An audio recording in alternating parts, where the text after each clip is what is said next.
എടുക്കാത്ത ലോണിന്റെ പേരിൽ സ്വകാര്യ ധനകാര്യ സ്ഥാപനം ആദിവാസി വീട്ടമ്മയുടെ തൊഴിലുറപ്പ് വേതനം പിടിച്ചെടുത്തു. മാനന്തവാടി ചെറ്റപ്പാലത്ത് പ്രവർത്തിച്ചു വരുന്ന ഭാരത് ഫിനാൻസ് മൈക്രോ ഫിനാൻസ് സ്ഥാപനത്തിലാണ് തട്ടിപ്പ് നടന്നത്. തൃശ്ശിലേരി കൈതവള്ളി ഉന്നതിയിലെ ലീലയുടെ തൊഴിലുറപ്പ് പണിയിലെ 64 ദിവസത്തെ വേതനത്തിൽ നിന്നും 22,144 രൂപയാണ് ലീല അറിയാതെ ബാങ്ക് പിടിച്ചെടുത്തത്. ഭാരത് ഫിനാൻസിന്റെ കാണല്ലോ കയറിയിട്ടുള്ളത്. പിന്നെന്താ നിങ്ങൾ ഇല്ലാന്ന് പറയുന്ന എന്റെ മോൾ കുറെ പറഞ്ഞു, എന്നിട്ട് ഇവര് സമ്മതിക്കുന്നില്ല.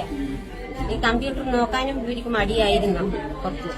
പിന്നെ ഒരു 2-3 പിള്ളേരൊക്കെ എന്റെ പിള്ളേരെ തന്നെ 2-3 നാൾ ഞങ്ങൾ വന്നിട്ട് ഇന്ന് എന്തെങ്കിലും ഒരു നടപടി ഇല്ലാണ്ട് ഞങ്ങൾ ഇവിടുന്ന് പോവില്ല എന്ന് പറഞ്ഞ പേര് കമ്പ്യൂട്ടർ നോക്കിയപ്പോഴാണ് ഈ പൈസ പാസ്സായ കാര്യം ഞാൻ അറിയുന്നത്. സംഭവത്തിൽ പ്രതിഷേധിച്ച് CPM നേതാക്കൾ സ്ഥാപനത്തിലെത്തി ജീവനക്കാരെ ഉപരോധിച്ചു.